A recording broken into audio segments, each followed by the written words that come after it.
पिछली वीडियो में हमने इंडिया के डायरेक्ट टैक्सेस के ऊपर बात की थी। हमने 6 तरह की डायरेक्ट टैक्सेस के ऊपर बात किया था, जिसमें income tax, corporate tax. Corporate tax के साथ हमने मिनिमम अल्टरनेट टैक्स की भी बात की थी। फिर एक कैपिटल गेन्स टैक्स की भी बात की थी। इसके बाद इक्वलाइजेशन लेवी की बात की थी। डिजिटल टैक्स की बात की थी। और सिक्योरिटीज ट्रांजैक्शन टैक्स की बात की थी। इसके साथ हमने एक एंजल टैक्स की भी बात की थी। हमने देखा था कि इक्वलाइजेशन टैक्स, डिजिटल टैक्स और एंजल टैक्स, इन सबको रिमूव कर दिया गया है 2024 और 2025 में। सो मेजरली जो इनकम टैक्स है अभी एक्टिव है वो, में सॉरी, मेजरली डायरेक्ट टैक्स जो अभी एक्टिव है वो है इनकम टैक्स, कॉरपोरेट टैक्स और minimum alternate tax, capital gains tax और सिक्योरिटीज ट्रांजैक्शन टैक्स। आज हम बात करेंगे इंडिया की इनडायरेक्ट टैक्स। अच्छा, ये सभी जो डायरेक्ट टैक्स है ये सेंटर इम्पोज करती है। इसके अलावा स्टेट्स जो इम्पोज करती है डायरेक्ट टैक्स, स्टेट्स जो डायरेक्ट टैक्स इम्पोज करती है वो डायरेक्ट टैक्स है tax on land and property. Land और प्रॉपर्टी पर जो डायरेक्ट टैक्स है वो स्टेट्स इम्पोज करती है। तो ये थी इंडिया की डायरेक्ट टैक्स स्ट्रक्चर। अब हम बात करेंगे इंडिया की इनडायरेक्ट टैक्स स्ट्रक्चर की। इंडिया की इनडायरेक्ट टैक्स स्ट्रक्चर।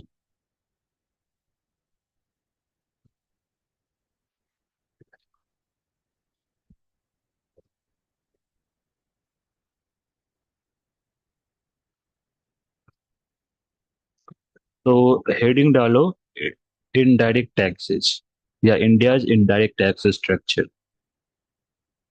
तो जब हम इंडिया के इनडायरेक्ट टैक्स स्ट्रक्चर की बात करते हैं तो हमें ये समझना होगा कि इंडिया में सेंटर और स्टेट्स सेंटर और स्टेट्स दोनों ही इनडायरेक्ट टैक्सेस लगाती है, दोनों ही इनडायरेक्ट टैक्स इंपोज करती है। सेंटर के द्वारा दो महत्वपूर्ण इनडायरेक्ट टैक्सेस है। सेंटर के द्वारा दो महत्वपूर्ण इनडायरेक्ट टैक्सेस इंपोज की जाती है और उनके नाम है, number 1 excise duty. Excise duty और दूसरी कस्टम्स ड्यूटी। कस्टम्स ड्यूटी या कस्टम ड्यूटी। तो ये दोनों इनडायरेक्ट टैक्सेस सेंटर इंपोज करती है। इसके अलावा जो स्टेट्स इंपोज करती है इनडायरेक्ट टैक्स वो है VAT, state level VAT. State level VAT impose करती है स्टेट्स। तो ये इंपॉर्टेंट इनडायरेक्ट टैक्सेज हैं जो सेंटर और स्टेट्स रिस्पेक्टिवली इंपोज करते हैं। इसके अलावा आपने जीएसटी का भी नाम सुना होगा। आपने जीएसटी का नाम निश्चित सुना ही होगा। तो ये जो जीएसटी है, गुड्स एंड सर्विस टैक्स, ये जीएसटी सेंटर भी इम्पोज करती है और स्टेट्स भी इम्पोज करती है। ये है 4 इंपॉर्टेंट इनडायरेक्ट टैक्सेस। क्योंकि कई सारे इनडायरेक्ट टैक्सेस को जीएसटी के साथ ही मर्ज कर दिया गया, इसलिए हम इन 4 इंपॉर्टेंट इनडायरेक्ट टैक्सेस की ही बात करेंगे। तो हम शुरू करते हैं सबसे पहले सेंटर के इनडायरेक्ट टैक्सेस यानी कि एक्साइज ड्यूटी से। Excise duty,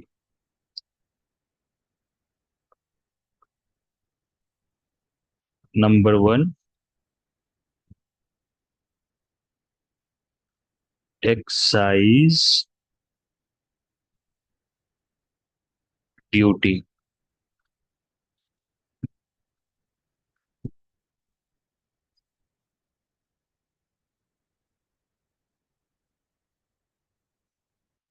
excise duty. अब एक्साइज ड्यूटी क्या है? तो एक्साइज ड्यूटी एक ऐसी इनडायरेक्ट टैक्स है। एक्साइज ड्यूटी एक ऐसी इनडायरेक्ट टैक्स है जो कि सेंटर इम्पोज करती है। सेंटर इम्पोज करती है और किस पर करती है? मैन्युफैक्चरर्स पर करती है। सो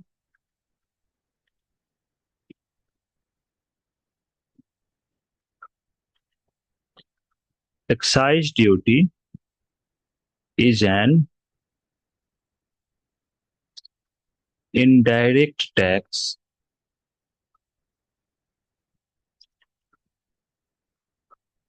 imposed by center,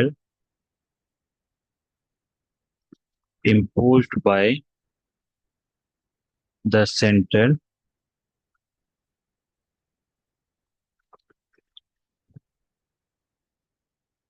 mostly, bracket में मोस्टली लिख लो, क्योंकि अल्कोहल और नारकोटिक्स पर स्टेट्स इंपोज करती है excise duty. So and majority जो इसके अलावा लगभग सभी आइटम्स पर एक्साइज ड्यूटी सेंटर इंपोज करती है। So it is an indirect tax imposed by the center mostly on goods or items or commodities, on goods before before a manufacturer before a manufacturer takes it out for sale। जब एक manufacturer, अगर कोई manufacturer अपने item को, जो produce वो कर रहा है, जो आइटम प्रोड्यूस कर रहा है, उसको बाजार में लाने से पहले, अपने फैक्ट्री से निकालने से पहले, यानी at the point of manufacturing, at the time of manufacturing, excise duty impose की जाती है। अब यहाँ पे हमें कुछ बातों को समझना होगा।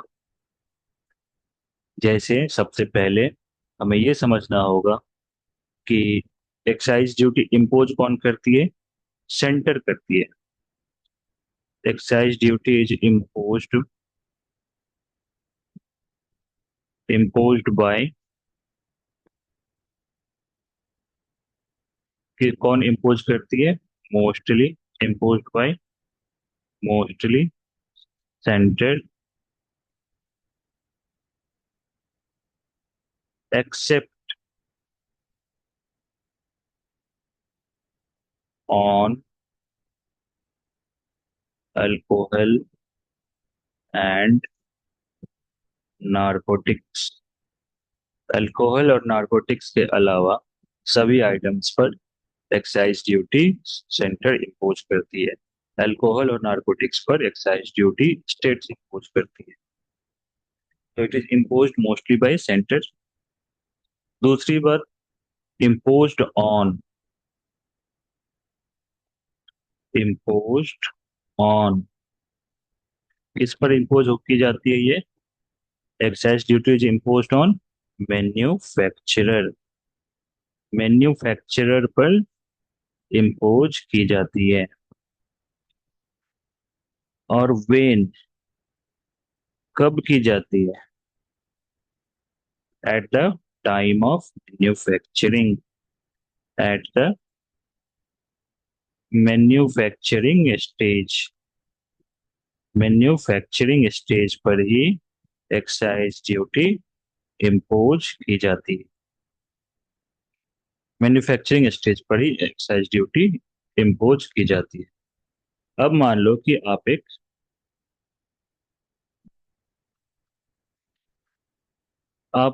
एक मैन्युफैक्चरर हैं।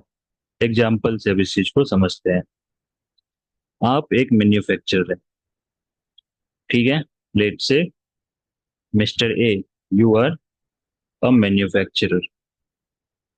Mr. A is a manufacturer and he is a manufacturer of shirts. He manufactures shirts.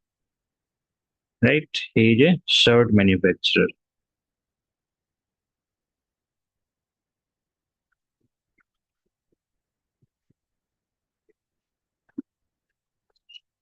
Shirt manufacturer. Now he owns a factory. He owns a factory.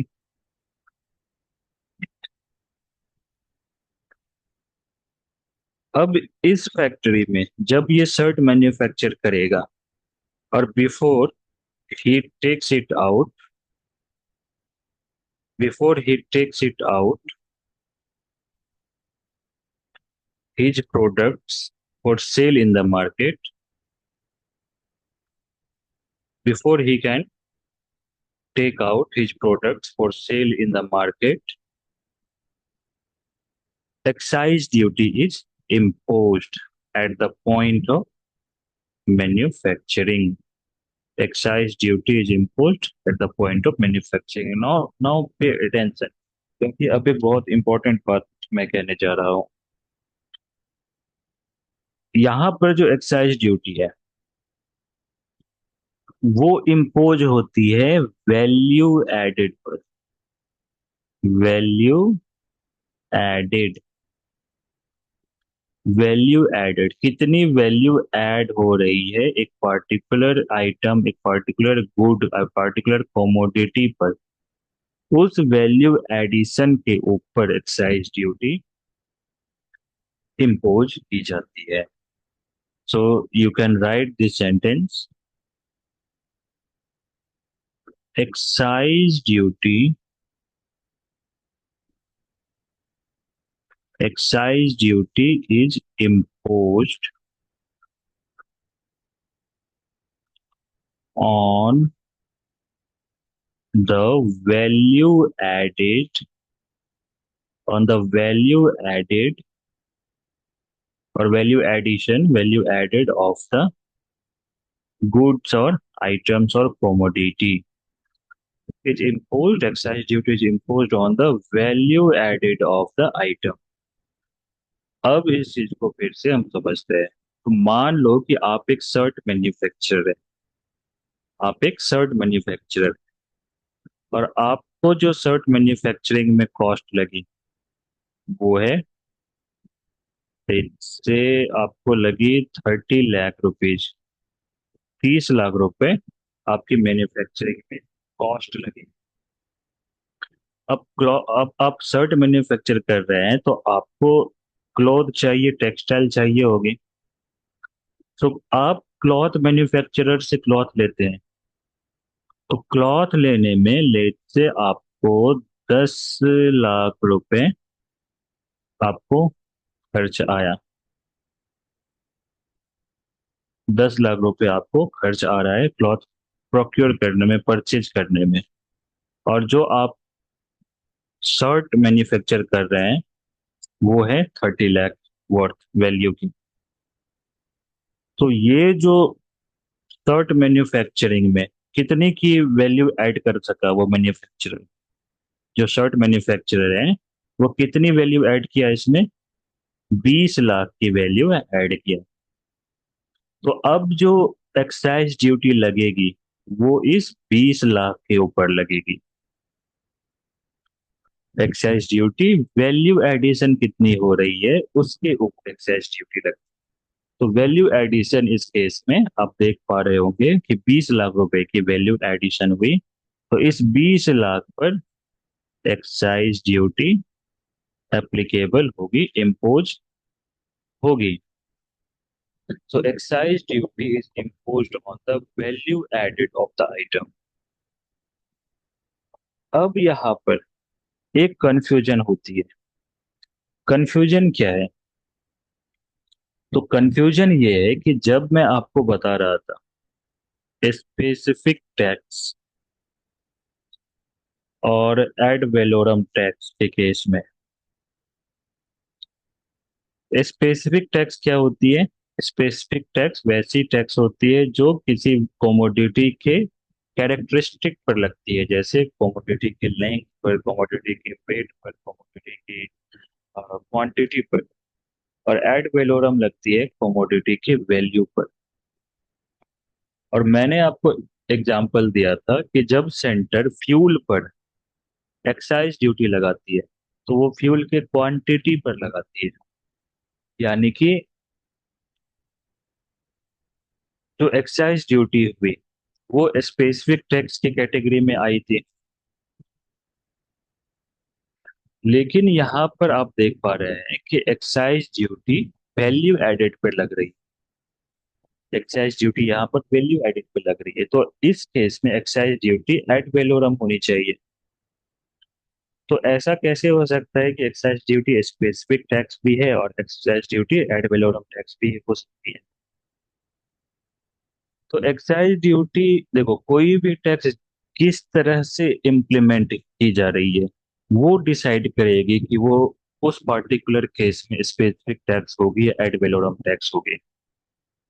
ये पहले से डिटरमाइंड नहीं होता है कि अच्छा ये स्पेसिफिक टैक्स है तो इसको इसी तरह से इम्पोज करेंगे। गवर्नमेंट कोमोडिटी के वैल्यू पर, कोमोडिटी के कैरेक्टरिस्टिक पर, depending on the economic necessities,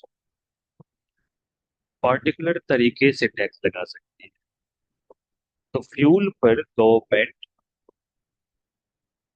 quantity based tax लगाती है। इसलिए फ्यूल के केस में जब एक्साइज ड्यूटी लगती है तो वो स्पेसिफिक टैक्स क्वांटिटी के ऊपर लगती है, पर लीटर के हिसाब से टैक्स लगती है। लेकिन जब यहाँ पे इन जनरल एक्साइज ड्यूटी लगती है किसी मैन्युफैक्चरर के ऊपर तो वैल्यू एडेड टैक्स। इसका कारण, इसका कारण क्या है? इसका कारण है कि डबल टैक्सेशन से किसी मैन्युफैक्चरर को बचाया जा सकता है। अब क्या है डबल टैक्सेशन इन केस? तो मान लो कि, क्योंकि आपको पता है कि इनडायरेक्ट टैक्स, मैंने आपको बताया हुआ है, indirect tax is finally paid by the consumer. So there is a manufacturer, manufacturer will impose excise duty. Excise duty will be imposed on manufacturer. Now this manufacturer will shift the excise duty to retailer, or since we are consumer, we purchase items from retailer. This excise duty is finally passed on to consumer as the final price. तो जो हम final price पे करते हैं तो उस final price में excise duty भी ऐड होती है।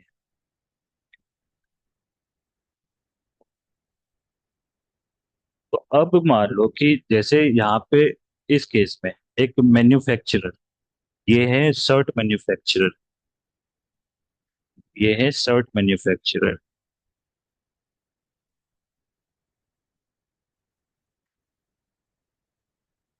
और ये है जो 10 लाख रुपए यहाँ पे आप देख रहे हैं, ये है क्लॉथ या टेक्सटाइल मैन्युफैक्चरर।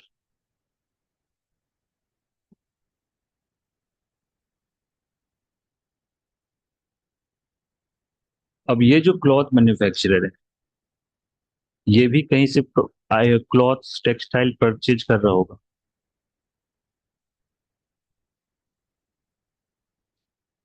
तो मान लो कि ये कहीं से कॉटन परचेज कर रहा है किसी किसान से। तो जब ये परचेज करेगा तो परचेज करते समय इसको भी कोई ना कोई टैक्स देना पड़ेगा। अब ये टैक्स जो ये दे रहा है तो ये टैक्स इसको मैन्युफैक्चरर पे, शर्ट मैन्युफैक्चरर पे ये ट्रांसफर करेगा। तो in that case shirt manufacturer is already paying, shirt manufacturer is already paying excise duty which was applied on 10 lakh rupees.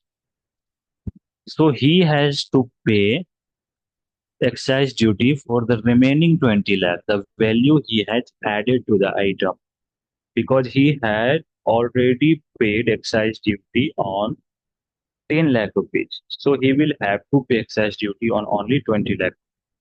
अगर ये अभी भी 30 लाख रुपए पे पे करेगा तो इसको डबल टैक्सेशन देना पड़ जाएगा। पहले ऐसा होता था कि वो 30 लाख रुपए टोटल वैल्यू पर पे करता है, लेकिन फिर उसको बाद में रिफंड आती थी। तो उसको कुछ फॉर्म वगैरह भरना होता था जो बाद में उसको रिफंड आ जाती थी। तो उसी को थोड़ा सिंपलर बनाने के लिए, डबल टैक्सेशन से वो अवॉइड करने के लिए, ये वैल्यू एडेड पर टैक्स लगाई जाने लगी, एक्साइज ड्यूटी। तो so I hope excise duty is clear to you now. अगर इसमें कोई दिक्कत है तो आप कमेंट सेक्शन में या टेलीग्राम चैनल पे मुझसे पूछ सकते हैं।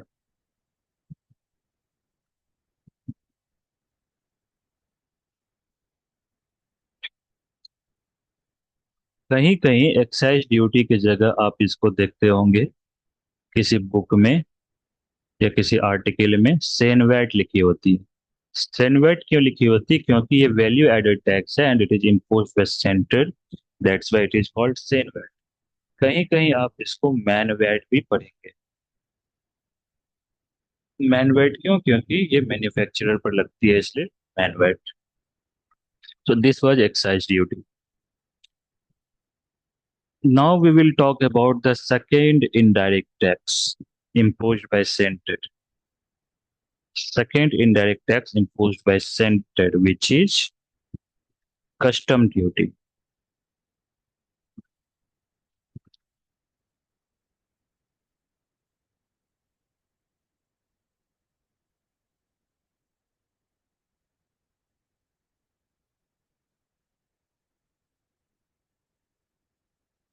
Custom duty. Custom duty.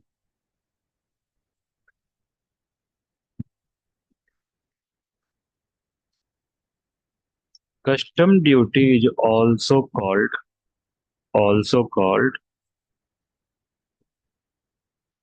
import and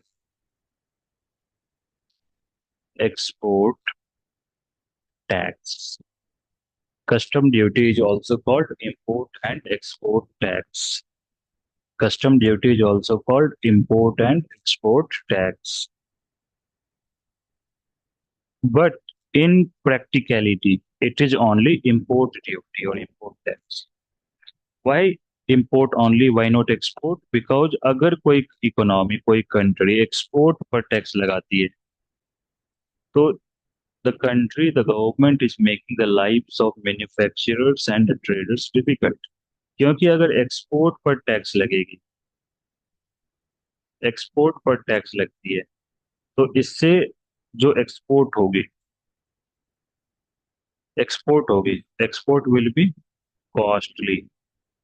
export costly होगी, और एक्सपोर्ट कॉस्टली होगी तो Indian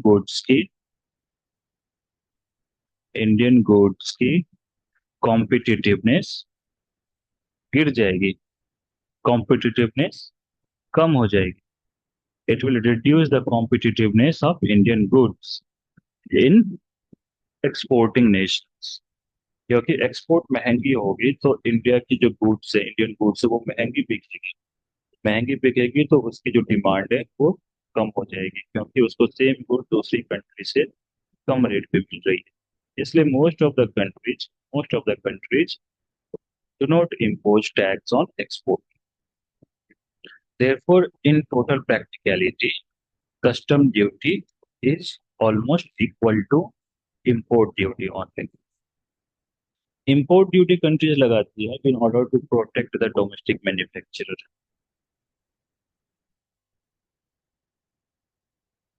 So, custom duty is an indirect tax which is imposed on import and export, but in practically it is only imposed on imports only. Therefore, custom duty is also called import duty. There are there are three types of custom duty. Custom duty तीन तरह के होते हैं, तीन different types के custom duty होते हैं। So three types of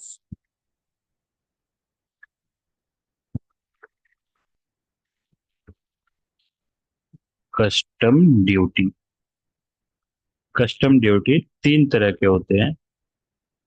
तीनों को हम एक एक करके समझेंगे।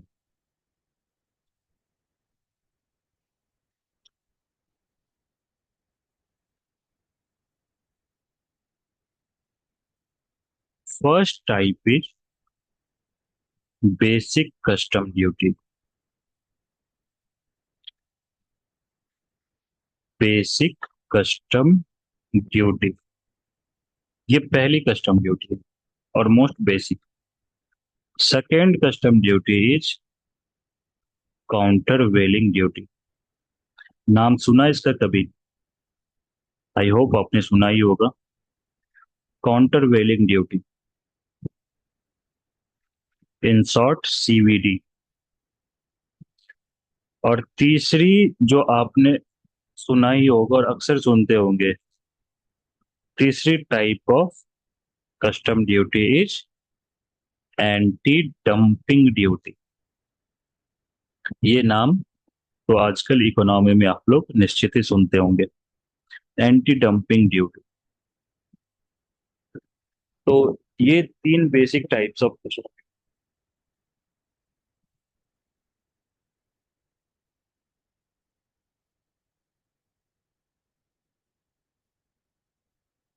तो ये तीन तरह के कस्टम ड्यूटी है। बेसिक कस्टम ड्यूटी, काउंटर वेलिंग ड्यूटी और एंटी डंपिंग ड्यूटी। अब इन तीनों कस्टम ड्यूटीज को हम बारी बारी से समझने की कोशिश करते हैं। सबसे पहले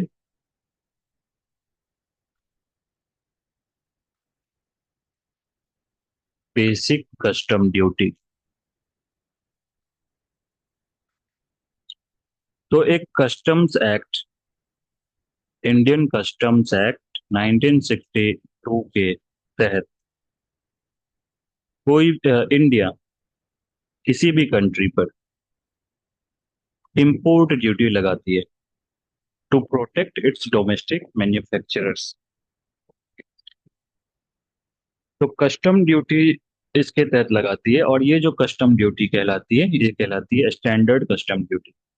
बेसिक कस्टम ड्यूटी है जो कोई भी ड्यूटी जो इन जनरल किसी कंट्री पर जो इंडिया लगाती है, वो है कहलाती है बेसिक कस्टम ड्यूटी और स्टैंडर्ड कस्टम ड्यूटी।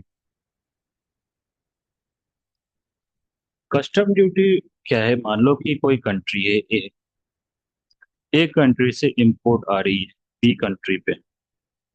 तो जब यहाँ पे इंडिया की बॉर्डर में, बी कंट्री के बॉर्डर में कोई भी आइटम यहाँ पे इंटर करेगी बॉर्डर पे, तो इस बॉर्डर पे यहाँ पे कस्टम ड्यूटी लगती है। कस्टम ड्यूटी लगती है बॉर्डर पे। तो कहीं अगर बॉर्डर ड्यूटी देखो तो वो जनरली कस्टम ड्यूटी ही उसका मतलब होता है। तो ये जो कस्टम ड्यूटी है, स्टैंडर्ड कस्टम ड्यूटी, ये वेरी करती है, कोई फिक्स नहीं होती है। ये कोई फिक्स नहीं होती है, ये वेरी करती है। और ये वेरी करती है 0% से लेकर के 100% तक। 100% तक वेरी करती है। एंड इट डिपेंड्स, किस चीज पे वेरी करती है? It depends on items, which items are being imported or exchanged, and it depends on countries, किस कंट्री से कोई आइटम आ रही है, किस कंट्री के साथ आपकी ट्रेड रिलेशन है। तो आइटम और कंट्रीज पे डिपेंड करती है, और ये वेरी करती है 0% से लेकर के 100% तक। स्टैंडर्ड कस्टम ड्यूटी आप कहीं कहीं पढ़ेंगे कि ये 10% होती है। स्टैंडर्ड 10% होती है। आप कहीं कहीं इसको पढ़ेंगे किसी बुक में ही या कहीं किसी लेक्चर में, ये 10% आप इसको देखेंगे standard custom duty. But it depends on, हाँ generally it is true that most of the items पे 10% कस्टम ड्यूटी लगती है या इंपोर्ट ड्यूटी लगती है, but also it depends on certain item. It fluctuates for gold and jewelleries. Gold के लिए तो लगभग हर दिन कुछ ना कुछ चेंज होती रहती है कस्टम ड्यूटी में। तो 10% स्टैंडर्ड मानी जाती है, but it is not exactly always 10%। It depends on item to item, and it depends on country to country as well. So this is basic custom duty and simply it is import duty. कोई भी item जब import होती है, India आती है, तो India की border पे सीमा शुल्क लगती है। दैट सीमा शुल्क इज कस्टम ड्यूटी। हिंदी में इसको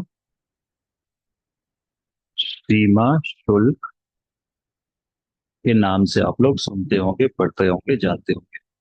तो ये है बेसिक कस्टम ड्यूटी।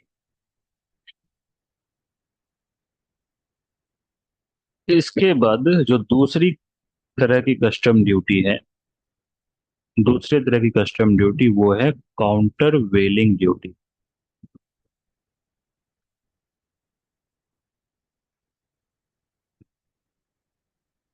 काउंटर वेलिंग ड्यूटी, इस चीज को समझना। तो आई hope I have your attention. So what is countervailing duty? Let's understand this. Suppose suppose इसको पहले हम एक एक एग्जाम्पल से समझते हैं तो हमारी अंडरस्टैंडिंग ज्यादा क्लियर होगी। मान लो जब भी ट्रेड होती है तो दो कंट्रीज होंगी, एक इंपोर्टिंग कंट्री होगी, एक एक्सपोर्टिंग कंट्री होगी। तो this is exporting nation, this is exporting country, and this is importing country.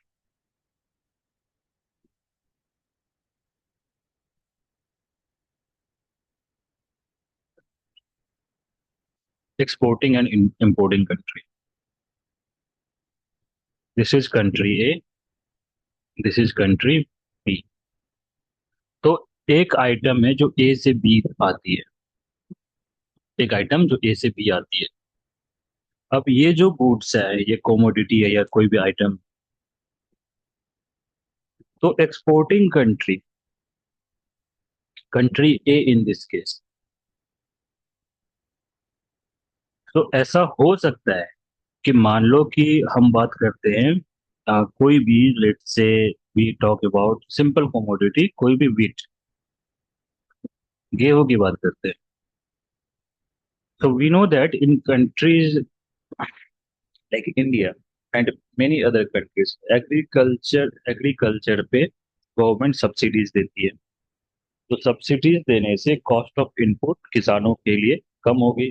Cost of input कम होगी तो उसकी जो फाइनल प्राइस है वो भी कम होगी। ये फाइनल प्राइस कम क्यों हो रही है? ये हो रही है गवर्नमेंट की सब्सिडी की वजह से। तो अब मान लो कि ये व्हीट ए से बी की तरफ जाती है और बी कंट्री में उतनी सब्सिडी नहीं मिलती है, कम सब्सिडी मिलती है या बिल्कुल भी सब्सिडी नहीं मिलती। तो लेट से कि बी में जो गेहूं उत्पादन हो रही है, बी में जो व्हीट की जो प्राइस है, डोमेस्टिक मैन्युफैक्चर से, डोमेस्टिक प्रोडक्शन से प्राइस, वो let suppose 100 rupees per KG, 100 rupees per KG, rupees 100 पर केजी है। पर जब ए से बी जाती है यही वेट, तो जो कि ए में सब्सिडीज मिलती है, सब्सिडीज मिलती है ए को, और इस सब्सिडी की वजह से वीट की प्राइस है वो कम हो जाती है। तो ये जो कम प्राइस वाली वीट है, ये अगर यहाँ पे जाएगी तो लेट से ये मिल रही है 80 पर केजी, 80 पर केजी में यहाँ पे मिल रही है।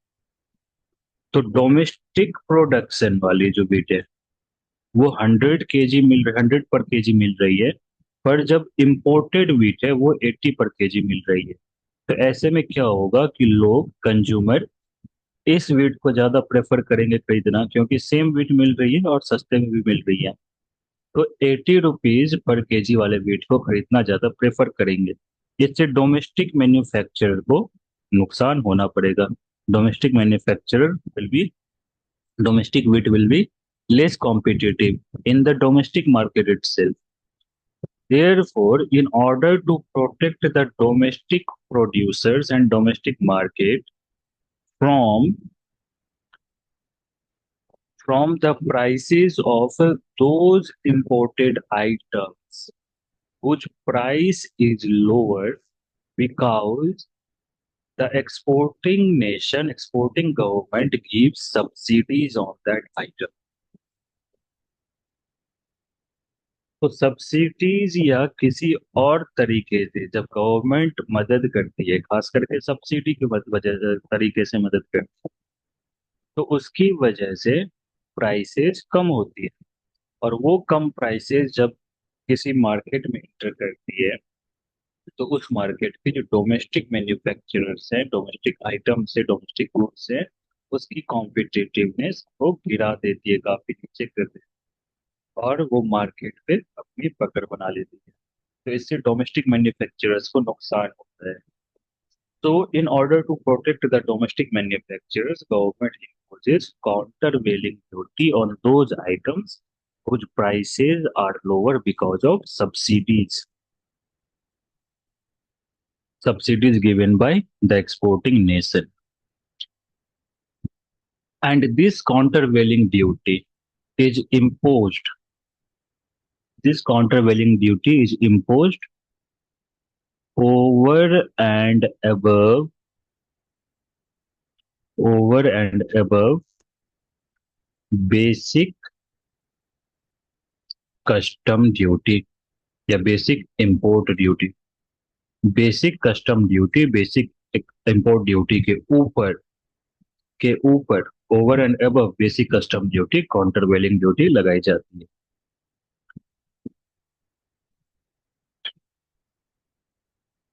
और किस आइटम पे लगाई जाती है? On such items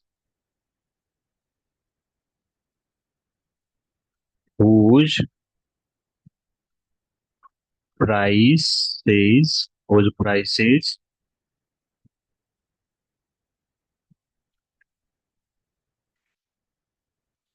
may be lower, whose prices may be lower than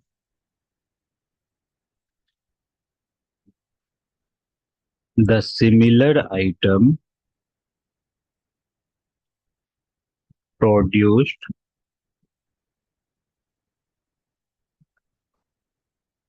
and sold in the importing market, importing country, importing market या importing country, जो भी आप प्रेफर करो लिख। तो ये बात मेरे हिसाब से अब आपको समझ में आ गई होगी। और वो लोअर क्यों होती है? बिकॉज ऑफ, इसको कंटिन्यू कर लो, कंप्लीट कर लो, because of subsidies, because of subsidies given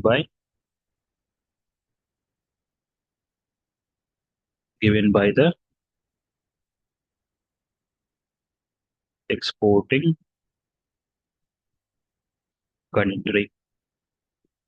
subsidies की वजह से अगर प्राइसेस कम हो जाती है, तो डोमेस्टिक मार्केट को प्रोटेक्ट करने के लिए या डोमेस्टिक प्रोड्यूसर्स को, मैन्युफैक्चरर्स को प्रोटेक्ट करने के लिए गवर्नमेंट, किसी कंट्री की गवर्नमेंट काउंटर वेलिंग ड्यूटी लगाती है उन आइटम्स पर over and above basic custom duty. यानी कि बेसिक कस्टम ड्यूटी तो लगती है, लेकिन उसके ऊपर काउंटर वेलिंग ड्यूटी लगती है। तो on bring to make the level playing field between imported items and domestically produced items.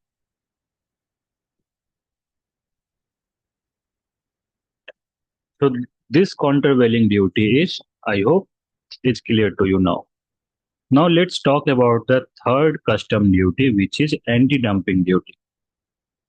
और ये एंटी डंपिंग ड्यूटी अभी रिसेंट कुछ सालों में इंडिया के लिए कंसर्न बनी हुई है, क्योंकि चाइना से रेगुलरली कुछ आइटम्स, जैसे पिछले साल की 5 आइटम्स और फिर दिसंबर में 2 और आइटम्स के ऊपर इंडिया ने एंटी डंपिंग ड्यूटी लगाई। और ये जो ड्यूटी लगती है, चाहे काउंटर वेलिंग ड्यूटी हो या एंटी डंपिंग ड्यूटी हो, ये सभी WTO के एपेलेट बॉडी में जाती है। इसके ऊपर लिटिगेशन केस वगैरह चलती रहती है। सो इंडिया ने भी एंटी डंपिंग ड्यूटी लगाई है चाइना के ऊपर, जिसकी वजह से चाइना ने WTO में तो अपनी फाइल की है केस को। So third is anti dumping duty. Anti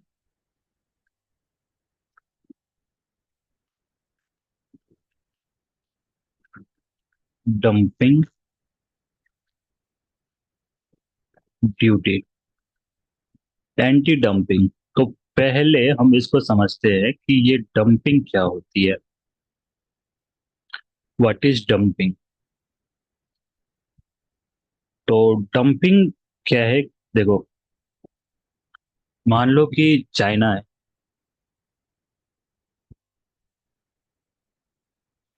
China, तब चाइना क्या करती है कि चाइना कोई गुड बनाती है, जैसे मान लो एक इलेक्ट्रिकल स्टील है।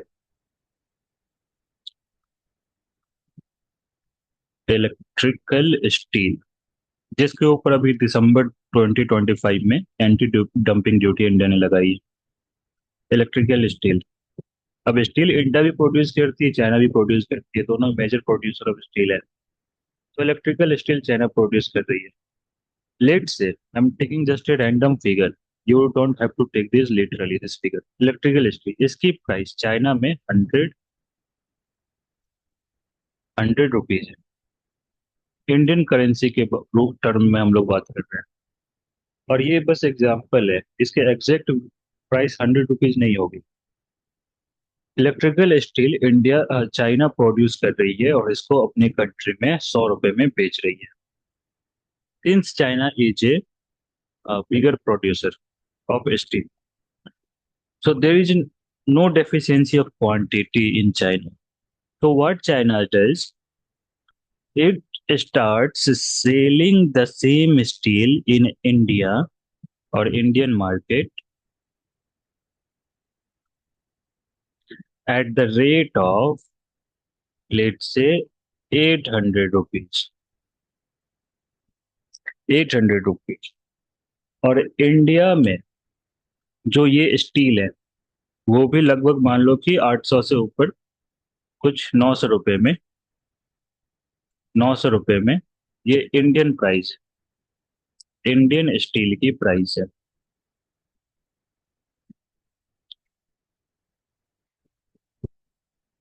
इंडियन स्टील की प्राइस है। तो इंडिया में जो स्टील प्रोड्यूस हो रही है और बिक रही है इंडियन स्टील, जिसकी प्राइस 900 रुपए है, और चाइना क्या कर रही है कि अपने कंट्री में उसको 1000 रुपए में बेच रही है, लेकिन जब इंडिया वो भेज रही है तो इंडिया में उसकी प्राइस वो 800 रुपए ही रख रही है। तो जो कि सेम स्टील है, तो कंज्यूमर बिहेवियर नेचुरली क्या कहती है कि जो अगर प्राइस अगर अधिक हो रही है किसी आइटम की, तो उसकी कॉम्प्लीमेंट्री उसकी सप्लीमेंट्री आइटम की प्राइस और उसकी सप्लीमेंट्री आइटम की डिमांड बढ़ जाएगी। तो चाइना के स्टील की डिमांड बढ़ेगी, तो चाइना इसे क्या कर रही है कि it tries to through dumping, through this practice of dumping, China tries to capture Indian market. China Indian market को कैप्चर करने की कोशिश करती है। सो this calls for unfair trade practice in terms of WTO. Therefore, India imposes anti-dumping duty again to protect its domestic manufacturers.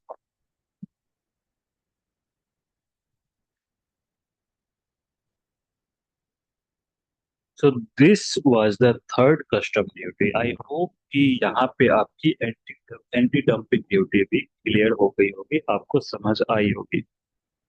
Any time अगर आपको कभी भी कोई भी टॉपिक जो भी मैंने पढ़ाया है अब तक, उससे रिलेटेड कोई भी डाउट है, कुछ समझ में नहीं आई है, तो आप कमेंट सेक्शन में मुझसे ओपनली पूछ सकते हैं, या आप मेरे टेलीग्राम चैनल को ज्वाइन करके वहां से आप मुझसे कांटेक्ट कर सकते हैं।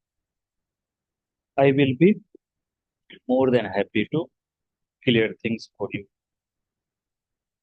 तो ये दो इनडायरेक्ट टैक्सेज है जो सेंटर लगाती है।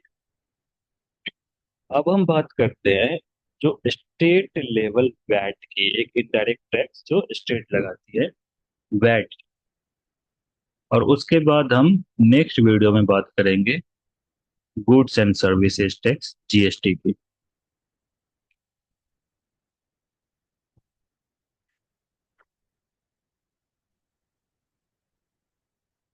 So now let loud no, so now let's talk about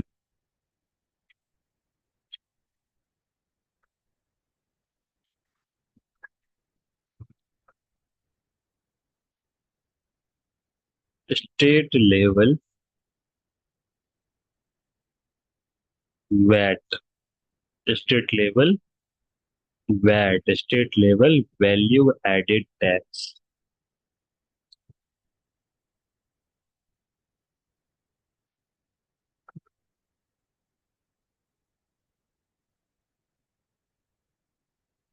State level value added tax. Now we all know VAT is value added tax.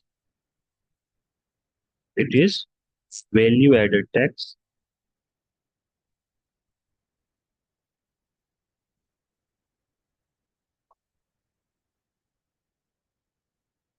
Value added tax came into force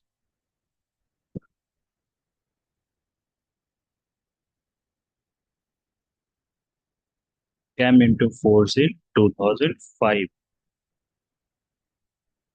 Let me check. It's yes, came into force in April 2005।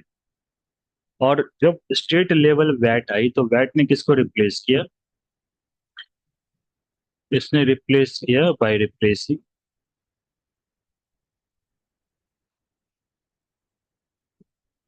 Replacing sales tax. आप आप लोगों में से कई लोगों ने इस sales tax का नाम सुना होगा। तो पहले सेल्स टैक्स आते थे, किसी भी आइटम के सेल पे जो टैक्स लगती थी, पर बिक्री पर जो टैक्स लगती थी वो सेल टैक्स कहलाती थी। तो सेल्स टैक्स को रिप्लेस करके 2005 में स्टेट्स के लिए वैट लाई गई, वैट की प्रोविजन लाई गई।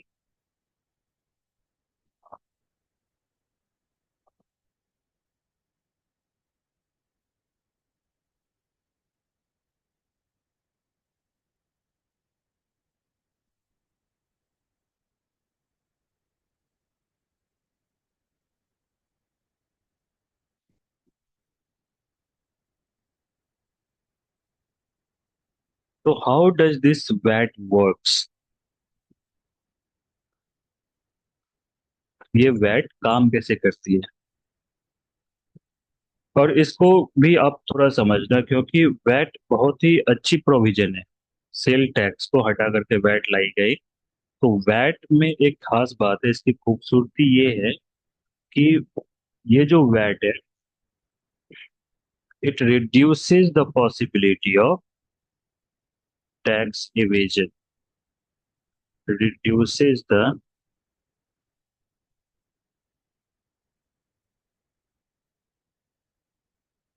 possibility of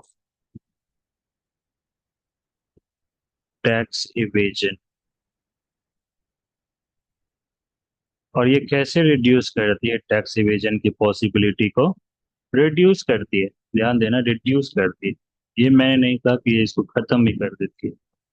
रिड्यूस करती है टैक्स इवेजन की पॉसिबिलिटी को। कैसे रिड्यूस करती है? Because it needs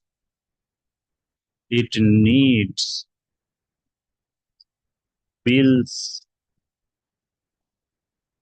and invoices it needs bills and invoices at every stage of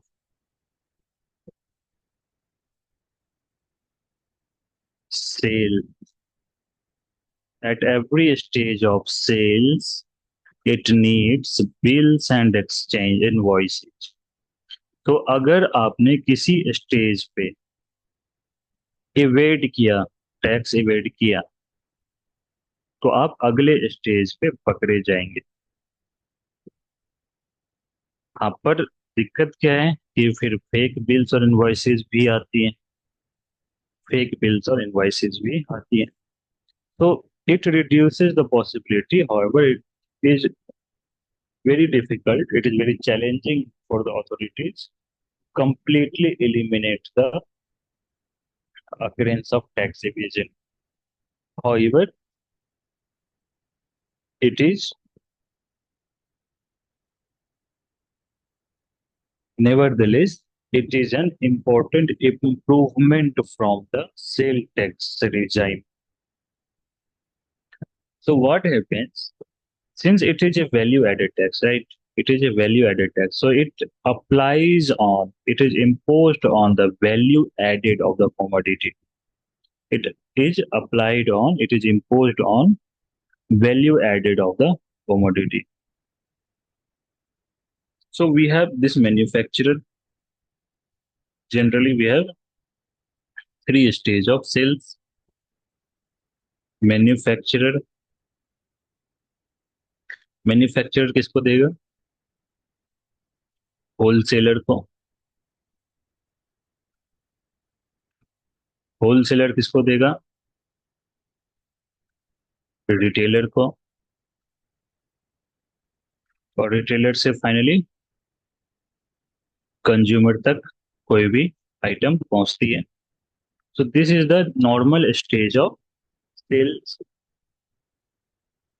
So at every stage there is value added. Since manufacturer also procures items, so he also adds value to that item.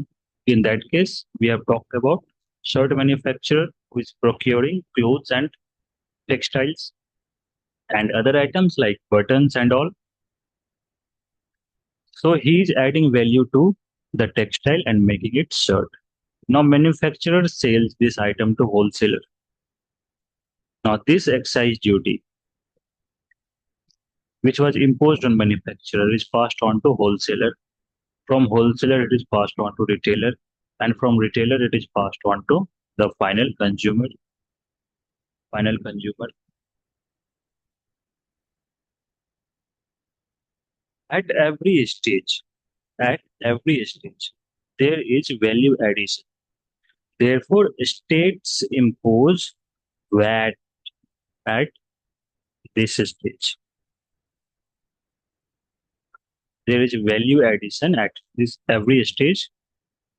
So the states impose VAT on the value addition. Again, from wholesaler to retailer, there is value addition.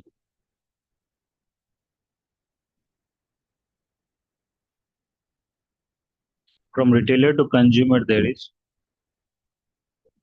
Value addition. अगर आप कोई कपड़े खरीदते हैं तो आप bills मांगते हैं क्या? दुकानों से, दुकानदार से आप बिल या इनवॉइस मांगते होंगे. आप कोई ऑनलाइन शॉपिंग करते हैं तो आपको सिस्टम जनरेटेड बिल या इनवॉइस भी आपको मिलती है. So if VAT is applicable on that item, you will see there is VAT on that item mentioned in the bill itself. So at every stage, manufacturer जो wholesaler को बेचता है तो होलसेलर के ऊपर वैट लगता है. हालांकि ये जो वैल्यू एडिशन है अल्टीमेटली उसको पे कौन कर रहा है? कंज्यूमर पे कर रहा है. बट वैल्यू एडिशन हर एक स्टेज पे हो रही है, इसलिए हर एक स्टेज पे वैट इम्पोज हो रही है. तो हर स्टेज पे मैन्युफैक्चरर होलसेलर को बिल देगा, होलसेलर रिटेलर को बिल देगा, रिटेलर कंज्यूमर को बिल देगा. तो ये मैकेनिज्म है. वैट इस तरह से इम्पोज होती है और हर स्टेज पे बिल्स एंड इनवॉइसेस जनरेट होती है. बिल या इनवॉइस हर एक स्टेज पे जनरेट होगी. इसलिए अगर किसी स्टेज पे कोई टैक्स इवेड कर रहा है, कोई भी किसी स्टेज पर टैक्स इवेड कर रहा है, तो अगले स्टेज पर चांसेस हैं कि वो उसकी टैक्स इवेजन पकड़ में आ जाएगी. इसलिए VAT minimizes the possibility of tax evasion. Now let's see how does this VAT works, how it is imposed.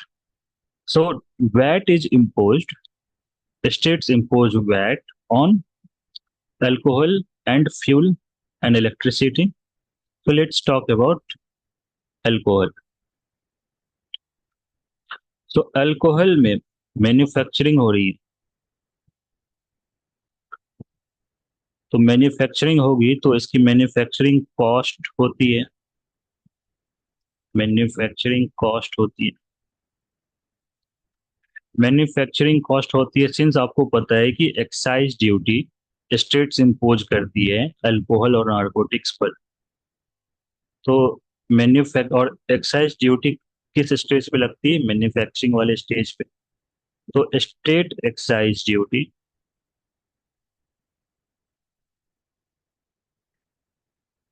लगी यहाँ पे. अब मैन्युफैक्चरिंग कॉस्ट मान लो कि 2,000 रुपये. एक्साइज ड्यूटी मान लो यहाँ पर 500 रुपये. तो at the point of manufacturing before this item this whisky, कौन सी इसकी?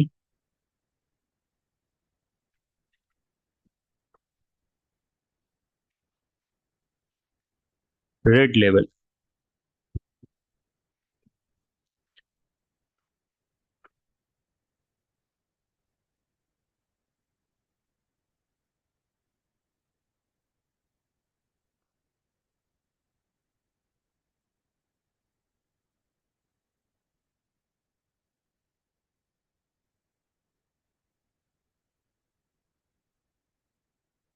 तो मान लो कि ये हम एक इम्पोर्टेंट विस्की की बात कर रहे हैं.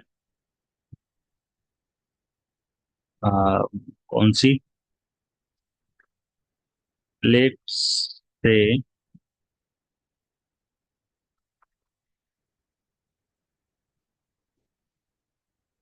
Black dog.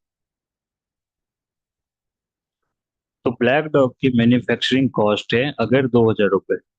प्राइस मुझे नहीं पता बट मैं एज्यूम कर रहा हूँ कि अगर 2,000 रुपये इसकी मैन्युफैक्चरिंग कॉस्ट लग रही है.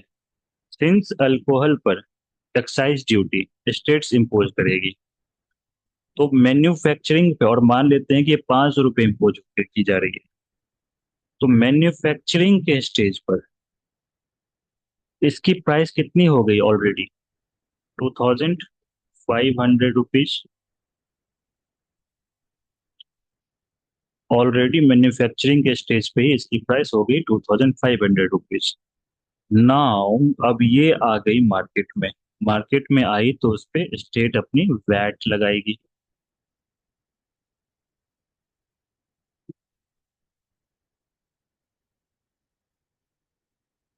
मार्केट में आई तो अब उस पे वैट लगाएगी. और वैट मान लो कि लगती है 20%.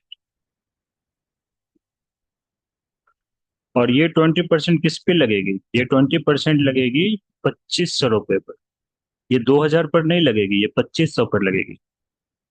तो वैट अब कितनी लग रही है? ये वैट हो गई कितनी? 2,500 की 20%. 500. To the math. 500. I hope I am correct.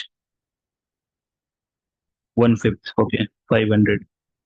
तो अब जो मार्केट में बिकेगी ये, इसकी प्राइस कितनी होगी total? Final price considering there is no other tax imposed on this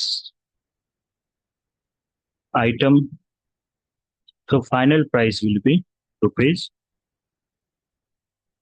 3,000.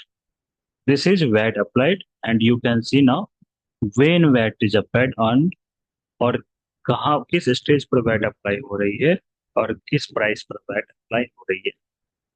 So this is how VAT works. And you, as you can see, VAT reduces the possibility of tax evasion because it requires bills and invoices at each stage. As such, tax evaded at one stage can be caught at the next stage. So this was about the indirect taxes. Three of the four important indirect taxes: excise duty, customs duty, and VAT. In the next video, we will talk about the most important indirect tax, that is GST.